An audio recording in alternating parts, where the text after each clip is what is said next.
On the Irish History Boys this week with me, Tim McGarry, and Dr. Cormac Moore, we'll be discussing the trial of the Birmingham Six in 1975.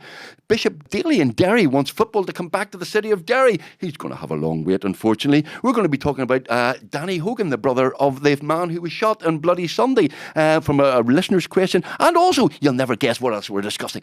The Boundary Commission. Oh, it's 1925. We love a bit of Boundary Commission.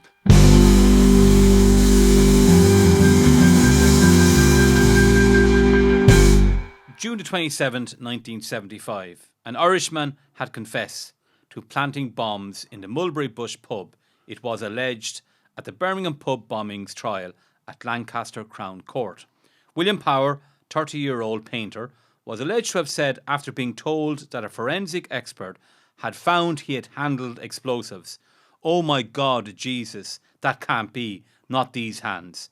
Detective Sergeant Alan Watson told the jury when they returned after 8 days of legal submissions.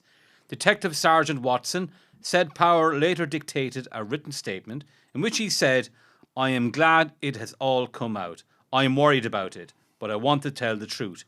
The only thing I am worried about is what will happen to my wife and kiddie." Power is alleged to have said, "I have told you it all, now I am a dead man." Detective Sergeant Watson said the statement was obtained quite voluntarily and there was no ill treatment.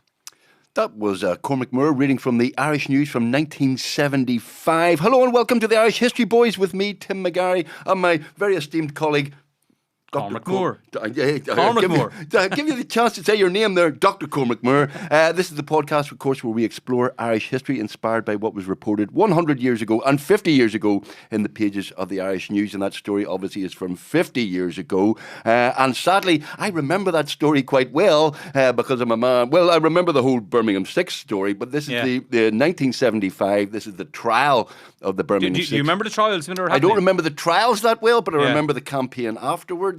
But let's go back. November 1974, bombs in Birmingham planted by the IRA. 21 people, I think, were killed in pubs. Yeah, in two Birmingham. pubs. Yeah, entirely innocent people. People just having a drink on a whatever night of the week it was in Birmingham. 21 people caused massive outrage in England, unsurprisingly, and then 6 people were subsequently convicted of these pub bombings, and it turns out a lot of years later that they were entirely innocent.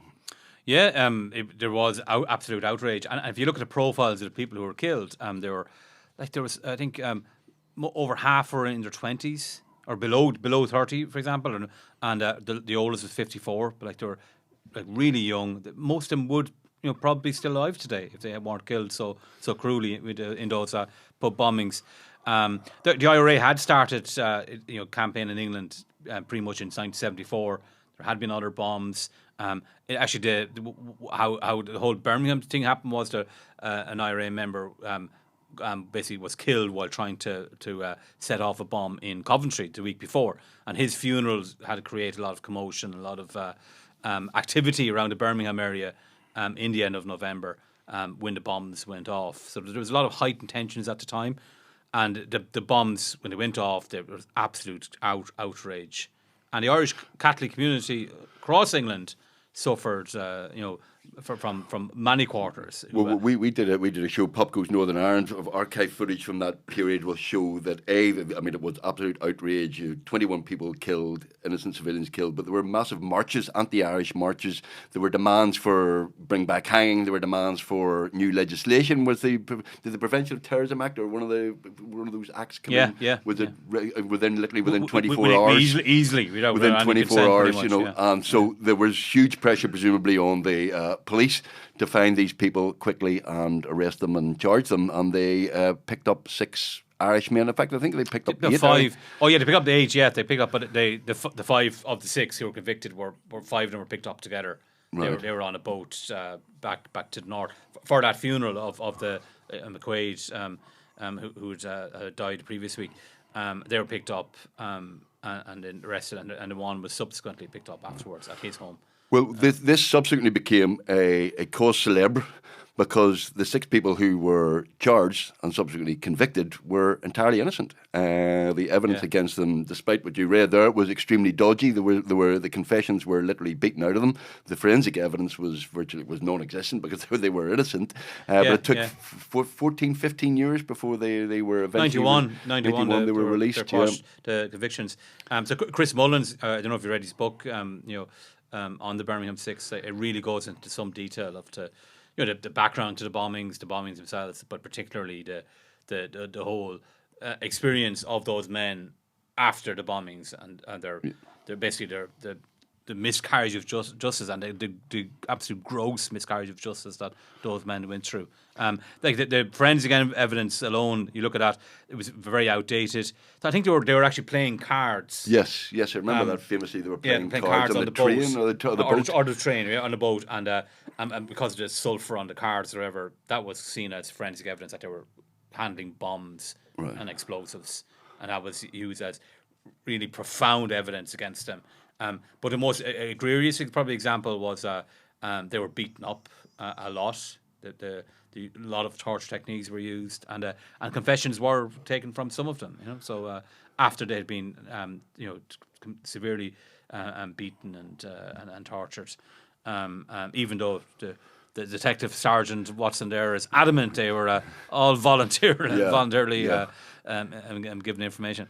Well, in the late 1980s, when we started doing comedy, one of the things we used to do in our stage show was the West Midlands Serious Crime Squad, who were the people who investigated this. We did a song called "If You're Irish, Come Into the Courtroom," basically saying, if you're Irish, come into the courtroom. There's a special place for you. If your name is Murphy Pattermick, we'll cook some dodgy evidence and then we'll make it stick. Because by the mid to late 80s, it was kind of became clear that this had been a total miscarriage of justice. And thanks to the likes of Guildford Chris 4 as well was that was happening at the same time as well. In the Guildford 80s, 4 at the same time. Clearly, there was a campaign, and there were families involved. The church was involved. But Chris Mullins was he a Labour MP at the time? I don't know if he's a Labour. He was a Labour MP at some stage. Yes, had done. And a lot of people were kind of saying, well, years afterwards, clearly these people were the forensic evidence wasn't correct, that confessions were beaten out of them. But at the time, 1974, 75, who cared? Basically, the police and the justice system got the right people, and that's job done. Well, they needed someone to convict for that, and it was obvious that they were under enormous pressure. But they got scapegoats, and they were going to convict those men no matter what. It was extraordinary actually. When the judge was passing out sentence after the men had been convicted, said, "I've never seen a more clear and obvious example of a best case put forward by prosecution. A flawless, pretty much." The judiciary has to answer a lot of questions as well. The judiciary do, because if I remember correctly, there was an appeal. This could be the Guildford 4 or the Birmingham 6. There was an appeal later on that was rejected, and Lord Denning, who was one of the very senior, said it would be an appalling vista if these people were released, because clearly it would mean that the police and the judiciary and everybody had colluded in banging up innocent men, and not such a thing could never happen under the British judicial system, as we know it absolutely can. Absolutely did, yeah. And it doesn't to be. I mean, even in the circumstances we're talking about here, 74, terrorism, the IRA campaign. It still happens in England over other issues. Not just the post office, and people have been convicted of things that wrongfully. But this was, a massive cause célèbre, and became a political issue as well, didn't it? Of course. Oh, it did. I remember. I don't obviously remember the bombings or the don't play the age card with me, young man. But I do remember vividly. The campaigns, particularly, it was only I didn't really remember the Guildford 4 campaign until they pretty much got released. The Birmingham 6 was always there. The Guildford 4 kind of seemed I think they got released beforehand, but it wasn't as well known before they got released. And obviously then the name of the father made that a lot more famous, that kind of story. But the Birmingham 6, you grew up knowing about the Birmingham 6, about them fighting for justice. And I remember it so vividly, them coming out of the I think it was the Old Bailey when the convictions were quashed, and Paddy Hill going, they're rotten to the core. I remember that so vividly when they came out. But I've actually got a personal story I remember of Paddy Hill. I was in UCD in the mid '90s, and Paddy Hill gave a lecture in the Literary and Historical Society, the L&H Debating Society. and I was like, he was a fascinating speaker. He, just went through the absolute torture techniques used against him. Like they put a gun, the police put a gun in his mouth and churned it around his mouth, and all his teeth were broken. Had to get a full new set of teeth. He was showing us his legs, where they put out cigarette butts in his legs. So it was really vivid, really horrific details he went into. But a very passionate speaker, really, was just a fascinating man to listen to. And after the debate ended, myself and my mate went to the bar, student union bar, and afterwards, in U Street outside the arts building, there was a group of people hanging around Paddy Hill, and they were going to a party. So myself and my mate went to the party as well, and there was Paddy Hill entertaining us all night. Right. And then about 5 o'clock in the morning, he goes, "I've nowhere to stay." And I said, "Paddy, all my flatmates have gone home for the weekend to the all country lads, and you can stay in my place." I was living in Clonskee at the time. So he comes in, he had a big minder. So the two of them, he drives us. Right. He shouldn't have been driving at the minder? time. He had a minder at the time, yeah. And he drives, I think the party's in the Montrose, and we drove around 5 o'clock on a Friday night, Saturday morning to our house. Paddy Hill stays in our house. I was working in a pool hall in UCD at the time. And so I'd get up at 10 or something like that. And he said, "Oh, can you wake me up?" And so I said, "No problem, Paddy, I'll wake you up." I go into the bedroom he was staying in at 10 o'clock. I try to wake him up. No budge. I try again. Right. And eventually I wake him up and he screams. He goes, "Ah! Ah!" And the minder comes in and taps him on the shoulder. "Paddy, it's okay. It's okay. Oh. It's over. It's over." Right. And I actually couldn't believe this is happening. This is only about 5, 6 years that after took a they dark were turn. released. I was trying to make a crap joke about Paddy Hill and being in your house, but yeah, he was still traumatized, obviously. You could see the terror in his eyes when he woke up. Like he was in prison. That's the way it looked to me. He was still in prison. The terror was there. Yeah. And the miner runs in from the other room and says, "Paddy, it's okay. It's okay. It's all right." It was just. I think all of them were deeply affected, obviously, by you think the Jerry Conlon story and his how dad. he ended up his dad. Well, that was funny enough. That I remember first being aware of the Birmingham Six, Guildford 4, when there was a debate in my school about justice and British justice, and somebody told the story of Giuseppe Conlon. Yeah. Jerry Conlon was arrested for and put away for the Guildford pub bombings. Yeah. And his father went over to visit him and was arrested as part of the Maguire 7. There was another Yeah, well, case. they were involved apparently with the Guildford 4 in preparing the bombs. Allegedly. Allegedly, Which is exactly. complete nonsense. Complete wrong conviction as well. Giuseppe Conlon died in jail. Yeah. Went over to kind of see what was happening to his poor son, and then ended up dying in jail. Played by the brilliant Pete Postlethwaite in the Name of the Father, of course. Well. There were complete wrongful convictions, and the whole issue that Republicans, of course, use it as to say, "What do you expect from the Brits? There is no justice in English courts." Surprisingly, and I speak as a lawyer, in Northern Ireland, there were very few allegations of unlawful convictions. There were comparatively few. There's things like the UDR4 and people like that, and your Jerry Adams and the stuff about internment, not signing the forms internment was a correctly. massive issue at the time, of course. There were diplock courts, and people. Obviously, they were judge only rather than juries. I think I presume there was a jury, wasn't it? A jury trial? Yeah, it was a jury. Yeah, I think probably tensions were extremely heightened. Most people are just going to believe the police and believe these. They've got the right guys. They were like once they were charged, they were always like going to get a conviction. This is not a popular view, but I think some people would argue that diplock courts, having only judges, tended to be fairer than having juries. Genuinely, I get what you're saying. Genuinely, because there were very few convictions that were, overturned. Yeah. In the same way that the Birmingham Six and the Guildford 4 and people like that were overturned in England. Well, yeah, I think obviously in the Republic now we've got special criminal courts as well, which is non-jury. So there is consensus among most people that they should be kept for gangland criminals instead of through juries because of intimidation you can have against juries and all of that. Most political parties seem to support the retention of special criminal courts, even though it is obviously denying people to be judged by their peers. Well, no, I see. If I commit a crime, which I won't do, okay, just to make this 100% clear, if I commit a crime and I'm guilty, and I had the choice of a judge or a jury, I'd go for a jury because they might let me go, whereas a judge will find out. Yeah, unless he had shared your... If I'm innocent, I'll go for a judge unless a alone. judge shared your political views. No. Then you might be okay as well.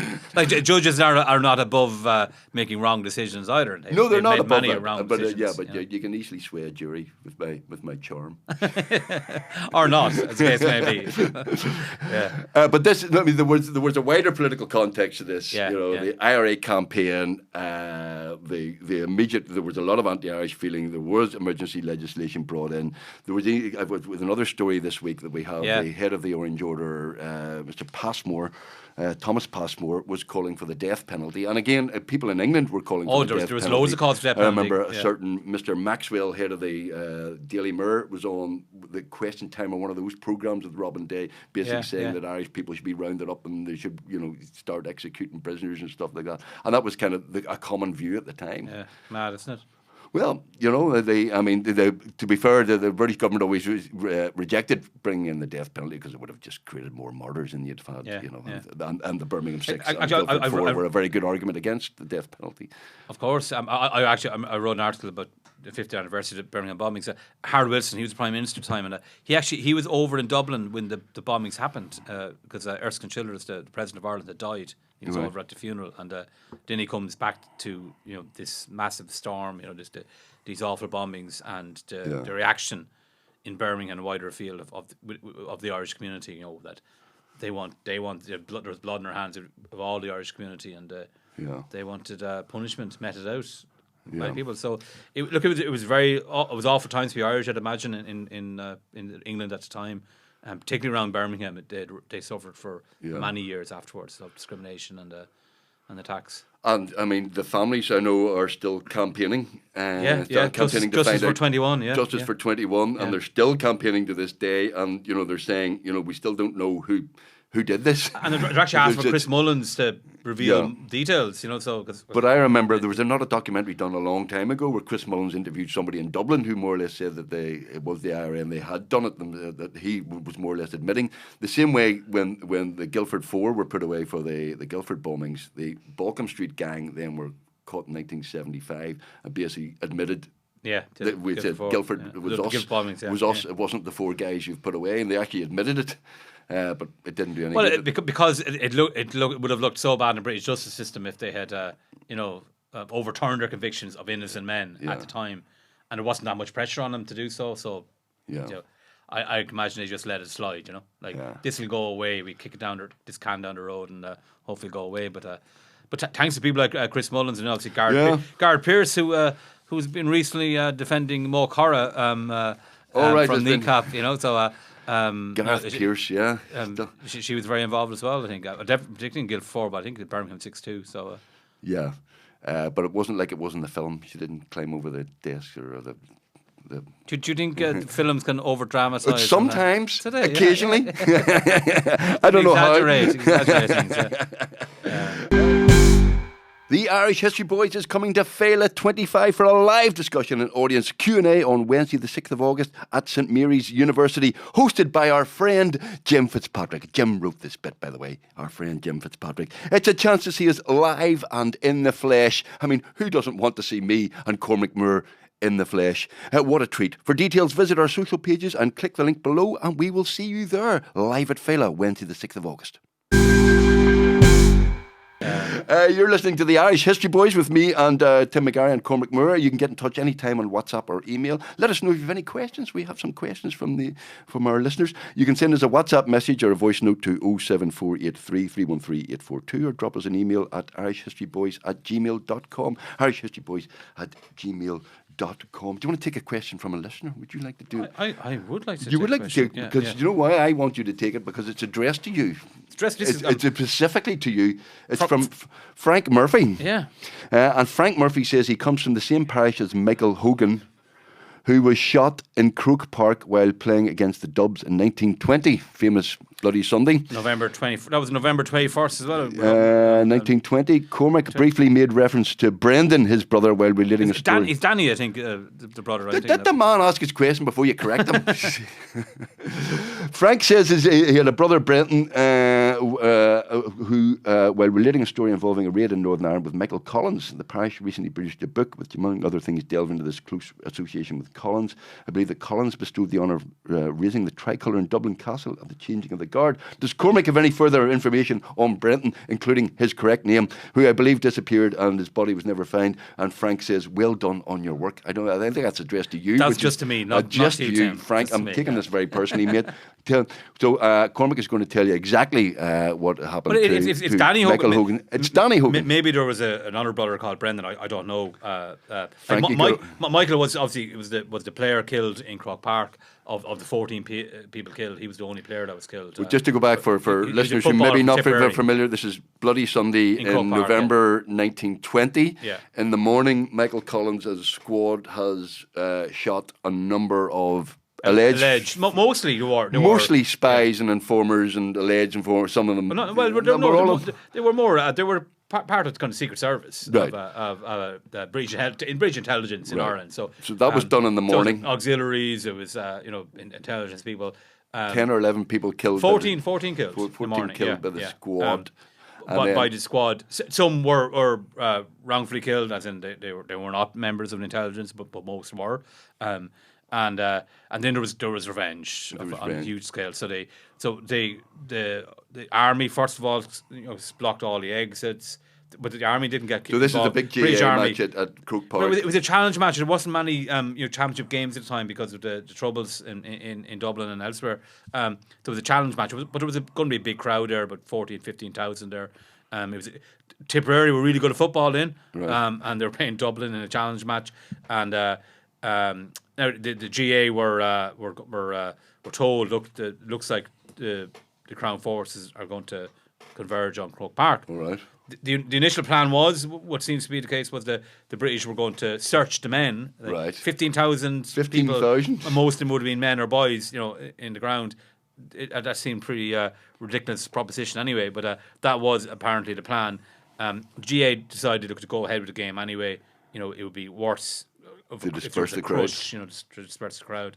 And then about 7 or 8 minutes into the game, the RIC, the Black and Tans and the auxiliaries come in and they start shooting from the bridge, and then all mayhem breaks loose, and they allege that they were shot from the crowd. That was not the case. Pretty much from all the evidence that has come out, there was no shots from the crowd, and it was all from the RIC, the Black and Tans and the auxiliaries, and 14 people died, including Michael Hogan, who was a player. He was actually on the pitch. He was a back for Tipperary. Right. He was in the IRA, as is his brother Danny. Right. Danny was very well known in Monaghan IRA circles. He was pretty much. Michael Hogan, the player, was actually in the IRA. Michael Hogan was in the IRA. And there was like other of and they were all killed. Indiscriminately. So it wasn't as if they were being targeted because they're in the IRA. Accidentally the Crown forces were literally just firing at will. They didn't care who they killed at that stage. They were. I know. I've seen Michael Collins. They shouldn't have brought that tank into the Carlisle ground. The car. That wasn't what happened then. It was. No, there was no tank. There was no tank. Yeah, there was a lot of shooting. There was a lot of people crushed. Right. People were climbing over walls. A lot of panics. There was a.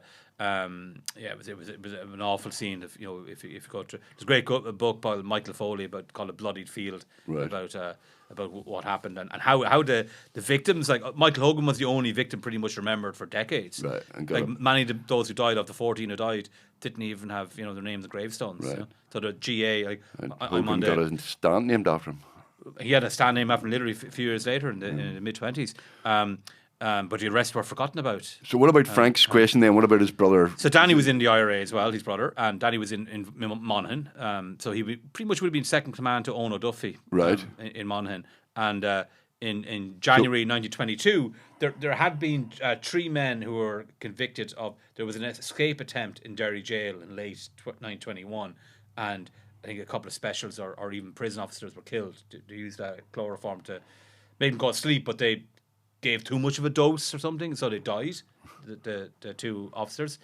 So 3 men were convicted to be hanged in the Derry jail, and Monaghan were playing in the Ulster football final in January and going up to Derry, but there also was going to be an attempt to free the men from jail, but the specials stopped them in Tyrone on the way to Derry, and arrested the Monaghan footballers, including Danny Hogan. And then, as a reprisal for those arrests, Michael Collins ordered the kidnapping of between 40 and 50 loyalists from Tyrone, Fermanagh, to try and get those footballers back. Right. And then there was a huge amount of violence broke out, first of all, in Clones. There was the so-called Clones affray, where specials were, I think they were on their way to somewhere on the border in Tyrone, Fermanagh, but they stopped off in Clones, which was Free State territory at the time. The IRA got wind of it. A train full of specials had stopped. So they attacked the specials, killed 4 of them. An IRA lad got killed as well, and then the rest were taken across. Were kidnapped or arrested and taken into custody. And then Belfast blew up as well. And the worst incident of violence at that time, for me anyway, that period was Weaver Street. Yeah. When 6 people killed 4 children. Two people threw a grenade into the middle of girls playing outside in the street, and it blew up, and four girls died, two mothers died, and many were brutally injured. Like, it's an awful thing. So that was the whole Monaghan. So this is in the context of specials being killed, IRA activity, all of that, and pogroms in Belfast. Exactly. So it was all that. But it's tit for tat. So the IRA might do something, and all of a sudden the riots in Belfast would take it out in the Catholic population. So completely disproportionate. But Danny Hogan, what happened afterwards? So he was very prominent. Did he get to raise the tricolour in Dublin Castle at the joy? He was very well prominent, so that would be plausible. But Frank is right though. Like he disappeared. He went to America and I think he became an alcoholic and fell in hard times. But nothing is known of him. He literally disappeared. Went off the face of the earth. Apparently he went to America, and that's the last he was heard of. So it is a mystery what happened to Danny Hogan. Right. Well, Frank, thank you very much for your question. Any other listeners of yours want to ask any questions, please do. We're up for that. I'll give you another one just while we're here, because I've just... Ella Murphy, hello. I'm really enjoying this show. See, that's not just to you. I think it's to us. It's in the context. I think that's to us. That's to me as well. Thank you, Ella. I was reading an Irish independent newspaper from 21st of July 1969 and was interested in how the radio and television section was dominated by BBC stations. Do you have any more information on the presence of the British broadcasting in the Republic and broadcasting rights to the 26? Thanks and best wishes from... what's that at the bottom? Mayo. Mayo. Oh, is that County Mayo? County Mayo. Sorry. Yes. Thank you, Ella. You're Irish. We need some sort of Irish language act, because my Irish is awful. Do we have any information on the presence of British broadcasting in the Republic at the time? Well, basically, the BBC's the finest institution. Cultural institution. You've had a number of shows on the BBC. I have had a number of shows. Well, are you saying that's relevant in any shape or form? No. Pure coincidence. Of course, the BBC's better than RTE because they give me no work whatsoever. But the BBC, a lot of people down south. Have you never had work in RTE? Have you? What? You've never had work in RTE? Very occasionally. Yeah? They're very partitionist. They don't like people from the north. RTE. Sure, your weather stops at the border there. Look, who's the presenter of the Late Late Show now? Flagship show. You're just about coping with Paddy Keelty. But yeah, the BBC, did the people down south watch the BBC then? Well, if you could get it. If you could get it. We had a dodgy box for a while. So I remember up until the 80s, we just had RT1 and RT2. And then we had some TV guy who people used to rent TVs a lot back then and videos, all that. And he set up a dodgy box for us. So we had the 4 channels, as they're called. The 4? BBC One, BBC Two, Channel 4 and UTV.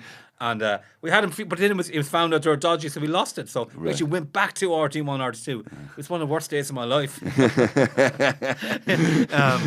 was, So BBC was a privilege for some people. Like, I think if you were on the coast, if you're in the border areas, would you get the BBC? People would get it, and if you're on the coast, East Coast, you get it as well. But if you're in Mayo or in Laois, you didn't get it unless you had a dodgy box. Well, if you're in Mayo, would you have got the BBC in 1969? With difficulty, I'd say. With difficulty.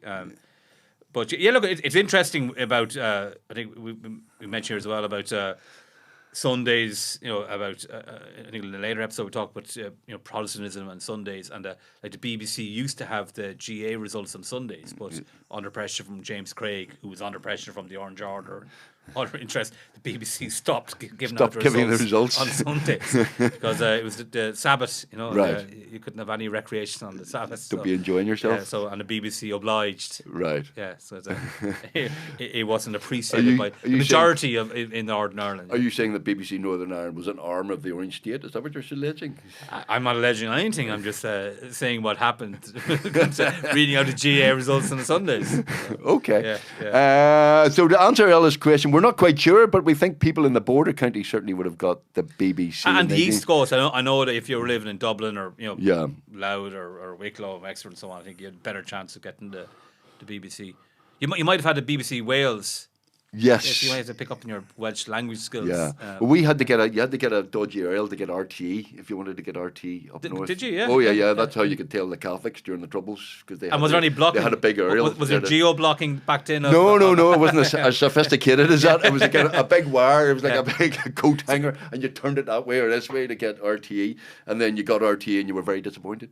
Why? Unless you love the Angelus, which we all do. Who doesn't? Oh like yeah, and closed down. And Kevin, remember Kevin McAleer, the comedian, like yeah. Oh yeah, I know Kevin very well. Great man. He had a great one of him listening up to watch Close Down, and they sitting there for hours watching Close Down. Yeah, he tells it better. Anyway, he definitely does tell it better. He definitely does. Look, 1975 as well. We were talking about the Birmingham pub bombings and things like that. There's also a statement here from Derry, from the Bishop of Derry, the late great Dr. Edward Daly, Bishop of Derry, and he's in 1975. He's making a statement saying that he hopes that Derry City will be back in football very soon, because Derry City were, I think they voluntarily leave the IF. We've discussed the split in football before. Yeah. Derry City were playing in the Irish League, the Northern Irish League. The Irish Football League, not the Football League of Ireland. The Six County League. Yeah. And they left in the early 70s because 72, there were riots at Brandywell. Because Brandywell was...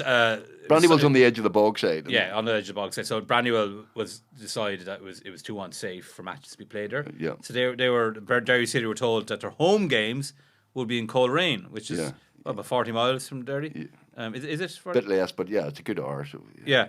But those roads and those days. So it was that wasn't a home game really. Well, they got the university wagon. They had the football team. So they obviously were really disgruntled about that. They felt the IFA never sided with them over the plight they were in.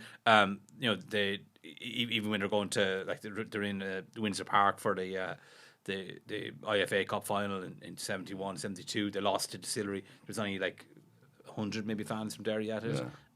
So it was really difficult. So they decided to leave. They decided that they weren't getting a fair crack from the IFA or from other football clubs in the league. So they decided to leave. So this in this context, 3 years later, Bishop Edward Daly is hoping that they'll come back. He's hoping they'll come back, and he's saying, look, sport's good for the city. Derry City, bizarrely, is not a big Gaelic city. It's not a Gaelic city. I mean, it's a big football city. The county's obviously a big Gaelic county, but there's not many Gaelic football teams in Derry, as far as I'm aware. And I don't know. No, obviously Derry has won and All Ireland. Yeah, I know that the county had, but I mean the city itself isn't a big Gaelic. I take a word for it. They love their football up there, but they didn't get back in until 1985, and they didn't get back in. It wasn't. They didn't get back into the Irish League. They got back into the Irish League, if you know what I mean, as in the 26 county Irish League rather than the 6 county Irish League, and that they now play and still play to this day in the what's it called now? The League of Ireland. It's the League of Ireland, the Football League of Ireland, whereas the one in the north is the Irish Football League. Yeah, the older one, of course. It was established in 1890 when there was an All Ireland football government. Did they have to get special dispensation from UEFA and IFA had to agree to it as well, and they did. The IFA did agree to it. There was another team, Donegal Celtic, that wanted to play in the Football League of Ireland too, but the FAI decided, look, that's Derry's on the border, so it was logistically it was straightforward for teams either come to Derry or Derry's going to teams around the Republic.